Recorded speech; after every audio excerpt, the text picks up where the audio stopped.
Bonjour et bienvenue dans la quotidienne de School TV, l'émission qui vous raconte l'éducation au quotidien. Au sommaire, aujourd'hui, sur mes cahiers d'écolier, j'écris ton nom, Liberté, dès le premier vers du poème d'Éluard. Liberté rime avec jeunesse, avec éducation.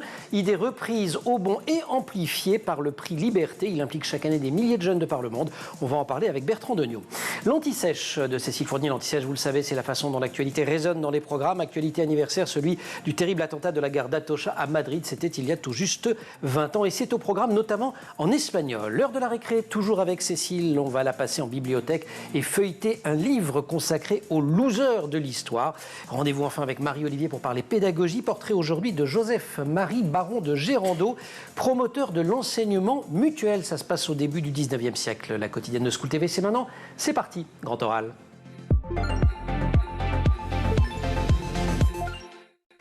Vous sortez les agendas, vous notez cette date, 20 mars, si vous êtes jeune, c'est celle de l'ouverture du vote en ligne du prix Liberté 2024. Et si vous êtes moins jeune, eh bien vous le dites aux jeunes de votre entourage. C'est un prix qui est ouvert aux 15-25 ans du monde entier. Il désigne chaque année depuis 2019 une personnalité ou une organisation qui, du point de vue des jeunes, symbolise le mieux cette valeur inscrite au fronton de tous les établissements scolaires français.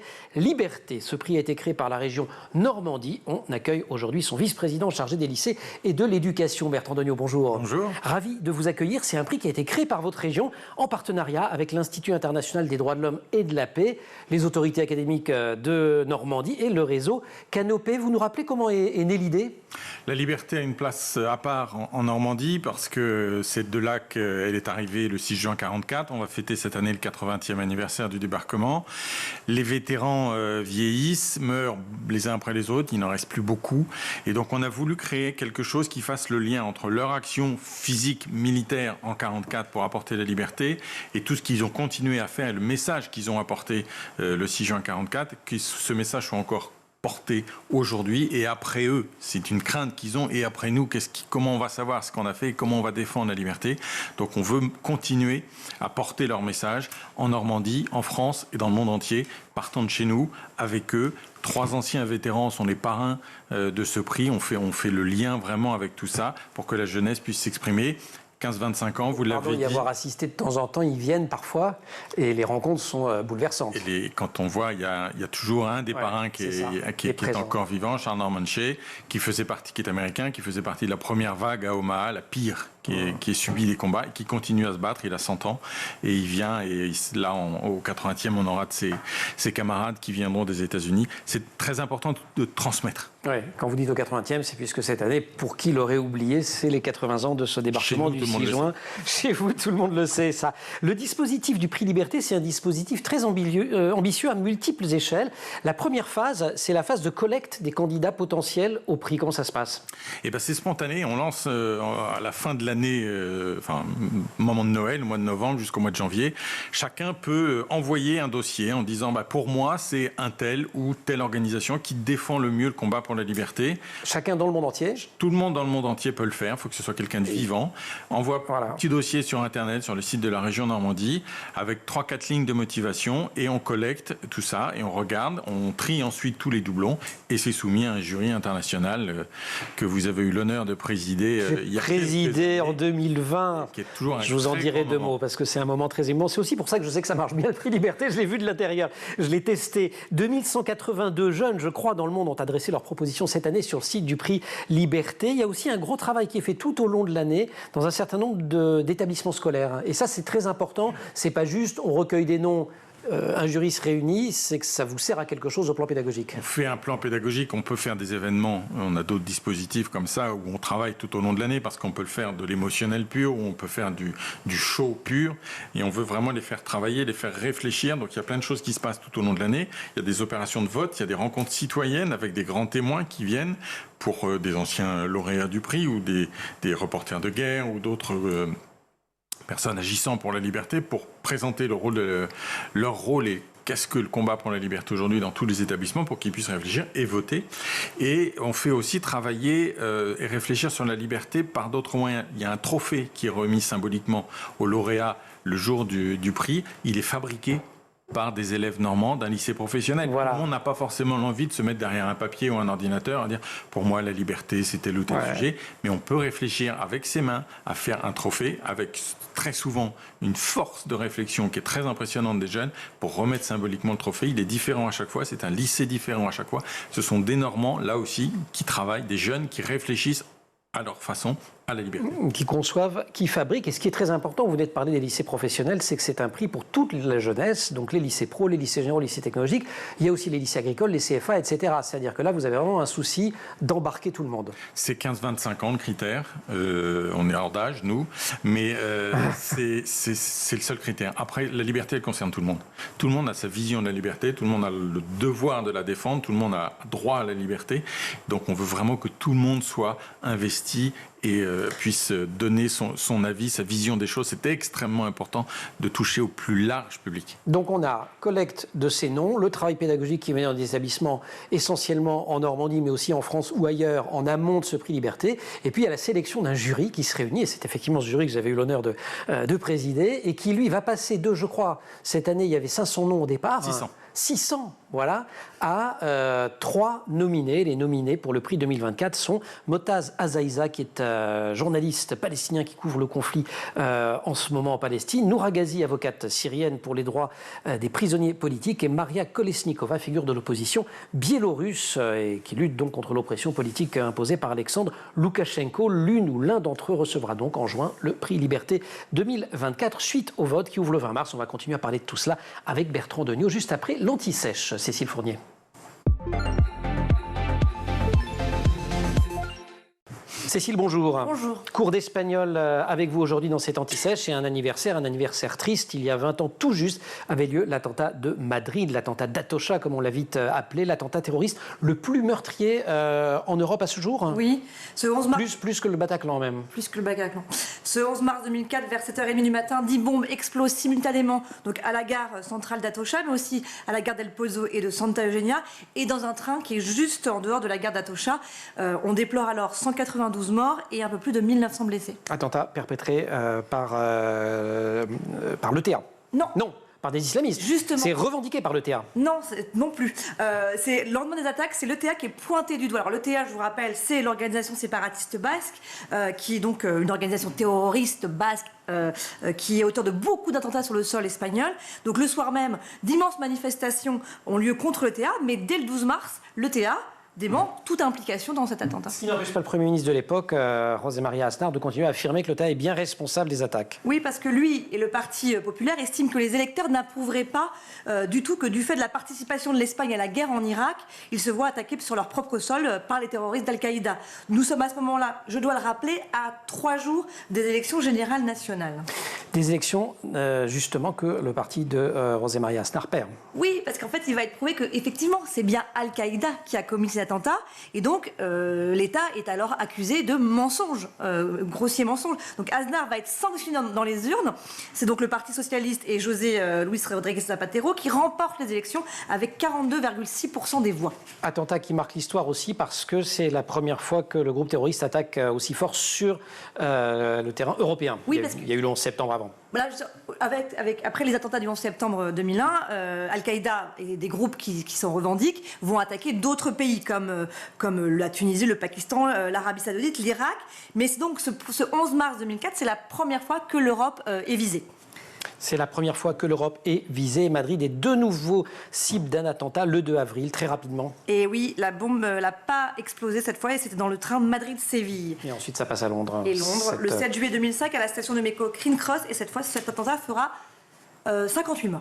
Ces attentats de Madrid, et vous l'avez appris, qui sont donc enseignés en cours d'espagnol, c'est dans les programmes. Exactement. Et pour ne pas aborder la question de manière trop frontale, je dirais, certains professeurs choisissent de passer par la musique et par la chanson Jueves, qui veut dire jeudi, du groupe La Hora de Van Gogh, une chanson sortie en 2008 en mémoire des victimes des attentats. Qui a fortement marqué l'esprit de celles et ceux qui l'ont apprise. Oui. Comme notre producteur, Marine Plantec. Exactement. Elle la C'est connaît une chanson par cœur. qui raconte l'histoire d'amour de 2 personnes qui prennent tous les jours le même train et finissent par tomber amoureux, mais qui seront séparés par la mort ce funeste 11 mars. Vous la connaissez, vous? Alors, je ne peux pas la chanter. Non. Vous pouvez dire quelqu'un un petit extrait? Et nous y voilà déjà, ma vie a changé, un jour spécial ce 11 mars, tu me donnes la main, nous arrivons dans un tunnel qui éteint la lumière. Évidemment, c'est en espagnol, là je vous l'ai traduit. Et ce 11 mars, c'est aussi la journée nationale d'hommage aux victimes du terrorisme. Oui, et pour la première fois depuis son instauration en 2019, elle ne tient pas à l'hôtel des Invalides à Paris. Le Premier ministre Gabriel Attal se rend à Arras, dans le Pas-de-Calais, la ville du professeur Dominique Bernard, assassiné le 13 octobre dernier par un terroriste islamiste. 600 personnes sont attendues pour y assister. Notamment, on attend le ministre de l'Éducation nationale, la ministre de l'Éducation nationale, Nicole Belloubet. Vous êtes pardonné, il y en a eu 4 en un an. Oui, je sais, je m'en mets. Et ainsi que le ministre de l'Intérieur, Gérald Darmanin. Merci beaucoup. Il y a aussi un documentaire sur Netflix. Oui, qui s'appelle 11M, les attentats de Madrid. Cécile, merci beaucoup. On se retrouve tout à l'heure pour la récré. Avec plaisir. Bertrand Denio, Grand Oral.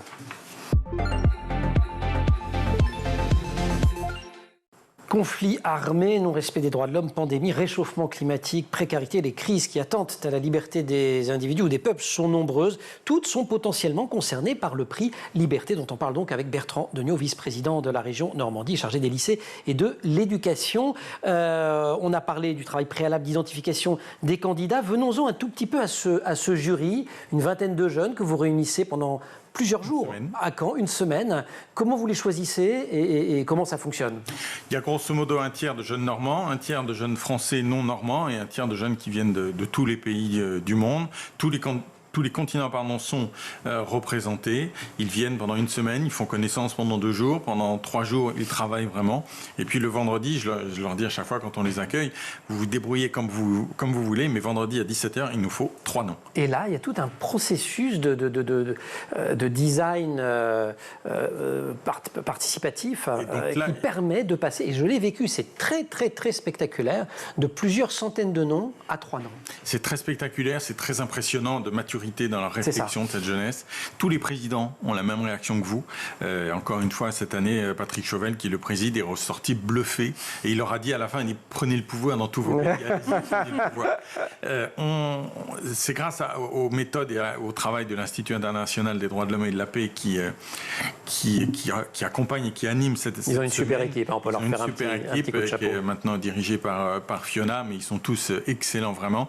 Et ils arrivent par un processus face au mur où il y a toutes les petites fiches de tous les candidats qui sont là. Ils mettent leurs post-it, leurs gommettes pour savoir quels sont les coups de cœur et après ils trient. Puis après ils se retrouvent à argumenter pour un sujet qui n'est pas forcément celui qu'ils ont choisi. Ils arrivent à trouver des choses et ils débattent. Et ils apprennent à débattre, à confronter leurs idées en total respect les uns des autres. C'est passionnant. C'est fascinant. Et alors, ce qui est très intéressant, c'est que c'est la définition même de la notion de liberté qui est interrogée. Et il y a entre eux beaucoup de discussions philosophiques sur c'est quoi la liberté. Et d'ailleurs, on le voit dans les lauréats, je citerai les noms tout à l'heure, mais ça peut être aussi bien sur des questions d'environnement, des questions de liberté individuelle. Enfin bref, la liberté est plurielle et elle est vécue de manière plurielle par ces jeunes d'où qu'ils viennent. Et elle est différente selon l'endroit où ils viennent. J'en parlais avec eux le vendredi soir, après la fin de leurs travaux. Je disais, mais que vous soyez africain, américain, européen, asiatique, vous avez une vision complètement différente de la liberté. Et le président leur disait aussi, vous avez parfois il appelait ça des idées ou des avis de temps de paix. Mais mettez-vous dans les pays où il y a la guerre. Mais vous voyez où vous mettez de l'urgence, c'est ce qui est le principal. Mais ils ressortent et enrichis, et nous encore plus, parce que ils sont vraiment toujours très impressionnants. Et cette année, il savait de quoi il parlait, ce président de jury, puisque c'était Patrick Chauvel, vous l'avez cité, grand photoreporter, que vous avez choisi aussi parce que... il y a cet écho avec les 80 ans, le débarquement. Voilà. Lui, il est sur tous les fronts depuis. Il est sur tous les fronts depuis. Je ne vais pas le vieillir, mais ça doit faire un bon demi-siècle, à mon avis. Depuis la guerre des 6 jours. Ça fait quasiment mon âge. Et il est averti de tout ce qui se passe dans le monde, de tous les conflits, et il a su leur apporter sa vision des choses, son éclairage, les alerter sur des sujets importants. Il a été extrêmement engagé. Il a écouté pendant une journée ou deux. Il les a écoutés, puis après, il a mis son petit grain de sel, et puis après, il n'a plus lâché, et c'était très, très, très intéressant. Mais je vois, ça crée des liens assez incroyables. Il y avait un groupe WhatsApp du jury l'année où j'ai participé, où les jeunes ont bien voulu me mettre, parce que c'était sympa, mais je pense qu'ils avaient leur vrai groupe WhatsApp à côté. Mais ça a continué à fonctionner pendant des mois, et des années même. Ils continuent à se donner des nouvelles. Il y a d'autres activités que la région mène en faveur des jeunes, en faveur, alors si ce n'est de la liberté, du moins des grandes valeurs, des valeurs socles constitutives de notre pays, et notamment depuis 2010, vous invitez des des lycéens normands à Cracovie dans le cadre d'un projet d'études sur la Shoah et vous les emmenez à Auschwitz-Birkenau. Vous avez parlé des attentats d'Atocha. C'est un éternel recommencement. C'est ça. On tue encore des gens parce qu'ils ne pensent pas comme il faut, parce qu'ils n'ont pas la religion qu'il faut, parce qu'ils n'écoutent pas la musique qu'il faut, parce qu'ils vont regarder des sports qu'il ne faut pas, parce qu'ils interviennent dans des pays alors qu'il ne faut pas. Enfin, c'est exactement la même chose qu'il y a 80 ans. Et donc, Mémoire d'Auschwitz, avec le mémorial de la Shoah, c'est un travail là aussi tout au long de l'année, où les jeunes travaillent en amont avec leurs enseignants sur un projet de biographie locale, déportation locale chez eux, dans leur lycée, dans leur village, dans leur ville, dans leur quartier, pour montrer que partout, tout le monde pouvait être embarqué. Ensuite, ils rencontrent un rescapé ou une rescapée. En règle générale, c'est Ginette Kolinka, que je salue, qui est en petite forme en ce moment, et donc on la salue, qui témoigne, qui raconte ce qu'elle a vécu. Ensuite, on les emmène 2 jours à Cracovie et à Auschwitz, une journée pour voir le ghetto de Cracovie, la vie là-bas, comment c'était, le musée, dans l'usine Schindler, la visite des camps, et au mois de mai, la restitution. Au mois de juin, cette année, le 4 juin au matin, le matin du prix Liberté, ils reviennent et ils nous représentent, ils auront tout digéré et ils nous font ressortir ce qu'ils ont vécu pendant ce voyage. Leurs impressions, et c'est toujours aussi un grand moment. Et effectivement, je n'ai pas encore donné la date, mais le 4 juin, ce sera au Zénith de Caen. Le prix Liberté, 4000 jeunes. Voilà, et on saura qui succède à Greta Thunberg, à Lujain Al-Atloul, à Sonita Elizada, l'association Child Right and Rehabilitation, ou au Club des jeunes filles leaders de Guinée. Comme c'est que la 5e ou 6e édition, on peut encore citer tout le monde. C'est la 6e. Peut-être que dans quelques années, on ne pourra plus citer tous les lauréats du prix. Et Sonita, qui a gagné le prix. Oui, on va le dire tout à l'heure, elle va revenir. Sera là avec en chanson. On continue à en parler avec vous, Bertrand Degnaud, juste après la récré, Cécile Fournier.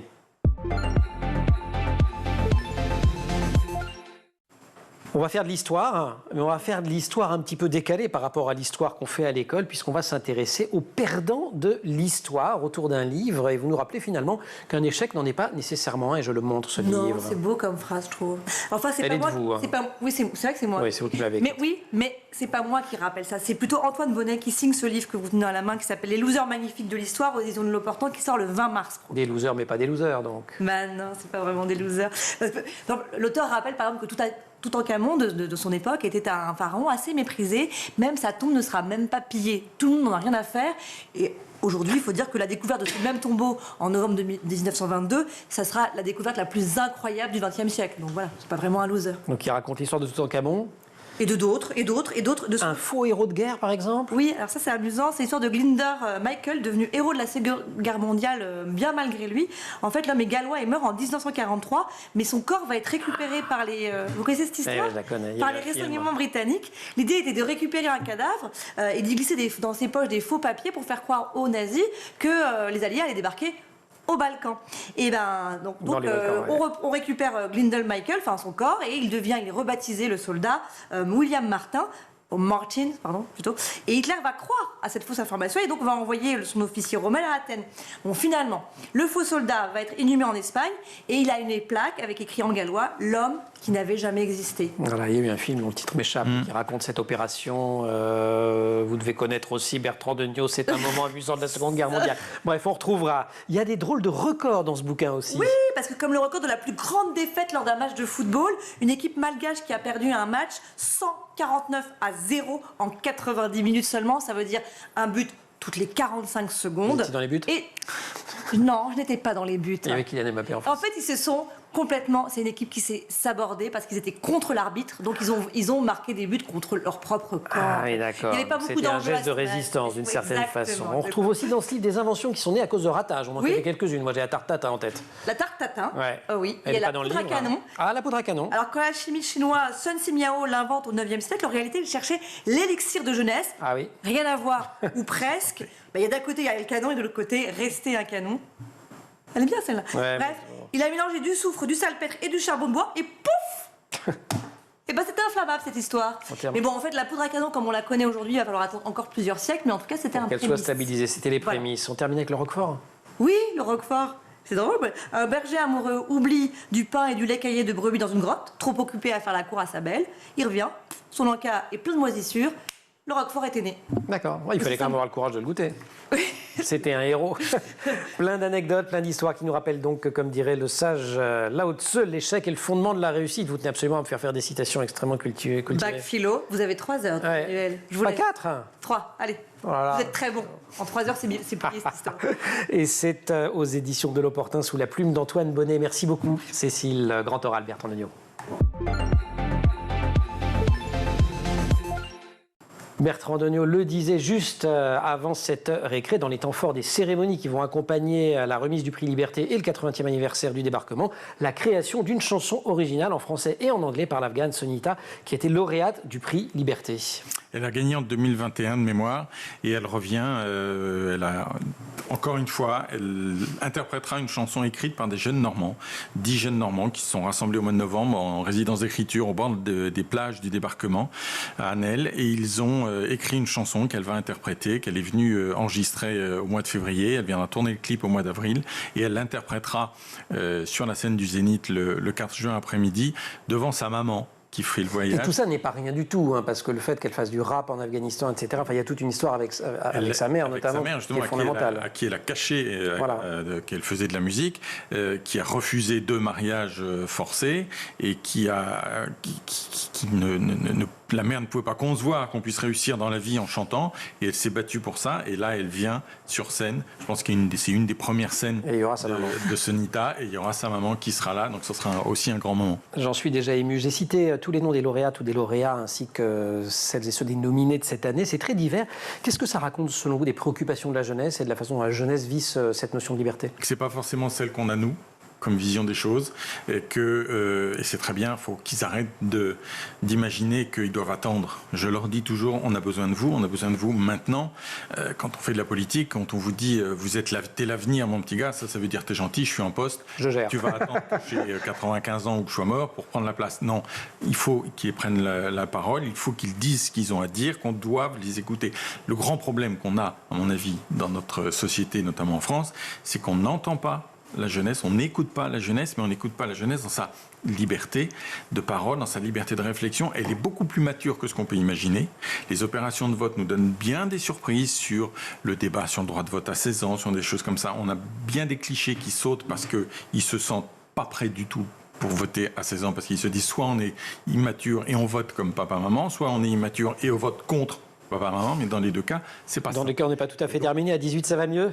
La jeunesse a besoin qu'on l'entende, qu'on l'écoute et qu'elle fasse passer son message qui est différent d'une autre, mais qui est très important. La jeunesse ou les jeunesses? Parce que toute la sociologie de la jeunesse le dit, elle est plurielle. Il y a celle des métropoles, celle des villes, celle du périurbain, des campagnes. Vous trouvez qu'il y a quand même des lignes communes, parce que c'est souvent décrit sous forme de fracture quand même. Oui, il y a des lignes communes, et on le voit dans le jury qui est tellement un brassage de population, et dans les différentes actions qu'on mène à Auschwitz. Quand on va à Auschwitz, là aussi c'est les lycées professionnels, les CFA, les lycées généraux, des grandes villes, des petites villes de campagne. Il y a une trame quand même de respect de l'individu, de respect de l'autre. Ils ont un très fort souci de l'autre, beaucoup plus important que ce qu'on peut imaginer, souci d'eux-mêmes, mais souci de l'autre et du bien-être de l'autre qu'on n'a pas forcément, que j'avais pas moi à leur âge. Et ça, c'est nouveau, je pense. On va voter bientôt, 9 juin, élection européenne. Crainte que le premier parti de France l'emporte une fois de plus, à savoir l'abstention. Et à l'intérieur de cette abstention, les jeunes. Alors en fait, quand on regarde dans le détail, on se rend compte qu'ils ont un vote plus intermittent qu'inexistant. Néanmoins, il y a quand même une question. C'est un sujet pour vous, cette crise de la démocratie représentative? Ils s'engagent, mais ils s'engagent ailleurs. C'est très important. On voit qu'ils ont envie de dire quelque chose. On voit qu'ils ont envie d'agir, et ils le font. Mais parfois, ils sont dégoûtés parce que on leur laisse pas la parole, parce qu'on leur tient toujours les mêmes discours stéréotypés, des éléments de langage, des choses qu'il ne faut pas dire, des choses qu'il faut dire, alors qu'il suffirait d'être nous-mêmes.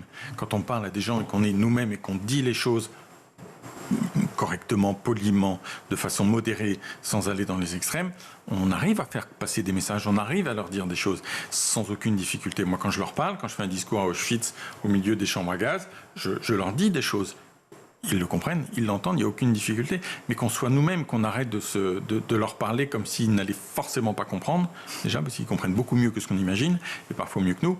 Donc il faut qu'on leur parle directement, franchement, et de plein de façons différentes. Et qu'on leur dise, voilà, les choses sont comme ça, qu'on arrête de leur cacher les choses. Ils savent très bien maintenant, avec tous les outils, ils arrivent à trouver l'information, ils arrivent à trouver les images, donc ils savent tout ça. Donc moins on leur cache les choses, plus on leur dit la vérité, mieux, plus ils nous croiront et plus ils adhéreront ou pas à nos idées, mais ils iront vers d'autres, ils choisiront en connaissance de cause. C'est ce que disait Victor Hugo, à partir du moment où on a la connaissance, l'ignorance cesse et la liberté commence. Et la liberté commence quand l'ignorance cesse, plutôt pour être précis. Et c'est la clé de tout. Et c'est pour ça qu'en Iran, on empêche les petites filles d'aller à l'école. C'est pour ça qu'en Afghanistan, on empêche les petites filles d'apprendre à lire. Parce qu'on veut couper du savoir. Et c'est souvent le premier geste des régimes dictatoriaux. Je laisse le mot de la fin, si vous voulez bien, de la presque fin, puisqu'on va voyager dans le temps avec le cours particulier dans quelques instants, mais de la presque fin à Samuel. Il a 15 ans, il est membre du jury.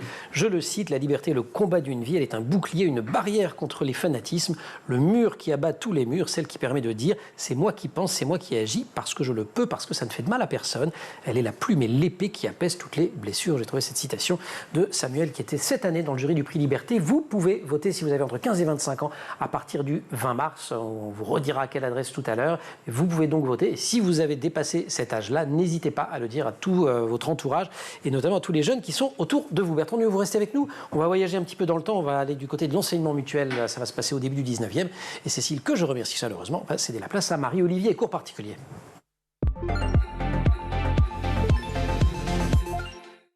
Marie, bonjour. Bonjour Emmanuel. Cours particulier, notre rendez-vous avec les grandes aventures de la pédagogie, soit dans le temps, soit dans l'espace. Là, on va remonter dans le temps pour aborder une méthode d'enseignement particulière. On l'a déjà explorée dans le prisme, par le prisme de celui qui l'a mise en œuvre sous la Restauration, le baron de Gérando.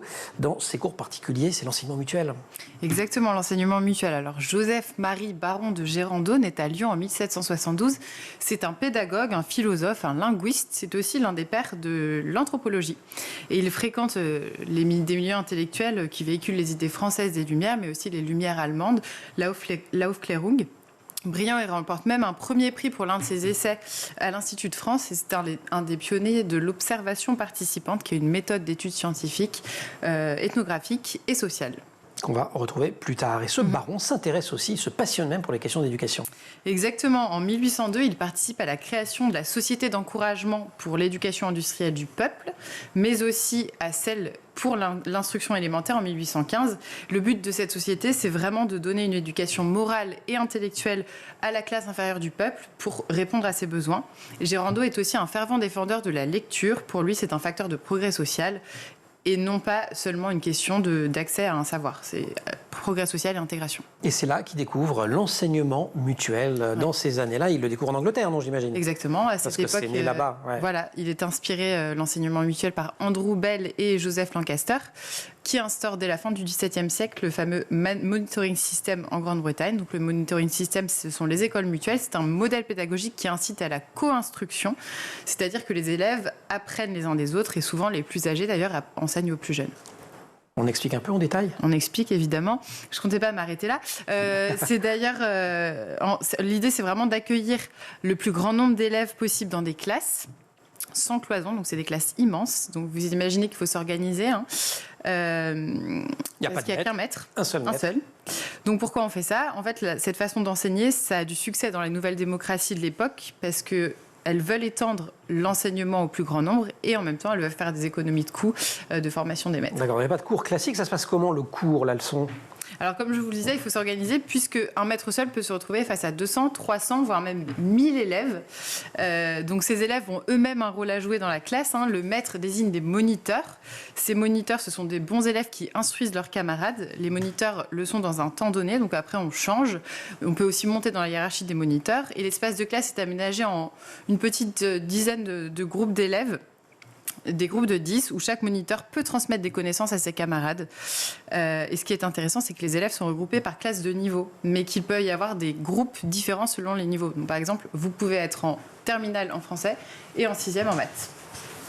Le rêve de Gabriel Attal et de Nicole Belloubet. Exactement. Je rigole. Ça doit faire du bruit. Comment ils font pour communiquer dans des espaces aussi immenses? Alors, c'est très organisé. Encore une fois, il y a même un ouvrage qui regroupe les codes de communication au sein de l'école mutuelle. On peut avoir recours à la voix, au sifflet, mais aussi aux gestes. Et d'ailleurs, Gérando approfondit la connaissance de la communication par signes pour les sourds-muets à cette époque-là et s'en sert pour la classe mutuelle. Donc si vous voulez aller au tableau, par exemple, vous devez faire un signe spécifique. Les moniteurs, ils n'ont pas seulement un rôle de prof, ils font un peu tout. Ils font régner l'ordre, Exactement. Ils sont surveillants en même temps. Ils doivent aussi faire respecter la justice. Donc par exemple, en 1817, il y a 2 élèves qui se bagarrent dans la cour de récréation et il y en a un qui se casse le bras.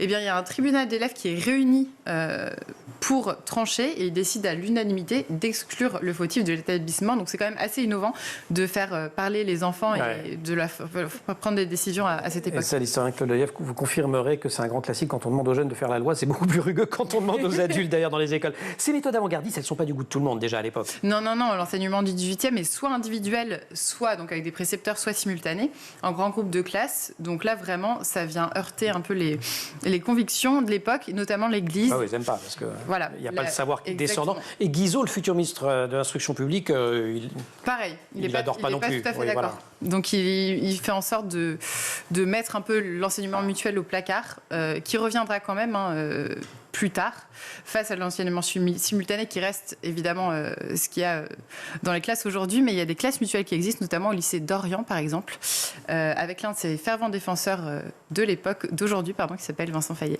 Merci beaucoup, chère Marie. Voilà une idée qui permet de faire aussi des économies. Alors pas forcément aux régions, parce que vous c'est le bâtiment, mais à l'éducation nationale, vous aurez quelques petits travaux pour abattre les murs. Bertrand Degnaud, merci de nous avoir accompagnés dans cette émission. Je rappelle les dates, le vote du 20 mars au 30 avril pour les 15-25 ans, la cérémonie de remise du prix Liberté, ce sera au Zénith de Caen le 4 juin. Et pour voter, c'est sur prixliberté.normandie.fr. Et je remercie également toute l'équipe de l'émission, au maquillage Eva Troller, Marine Plantec pour la préparation de l'émission, qui est en régie aujourd'hui avec Thibaut Goury-Lafont au son et Romain Luc à la réalisation. Vous restez sur School TV, vous en trouvez nous en permanence sur Internet et sur les réseaux sociaux.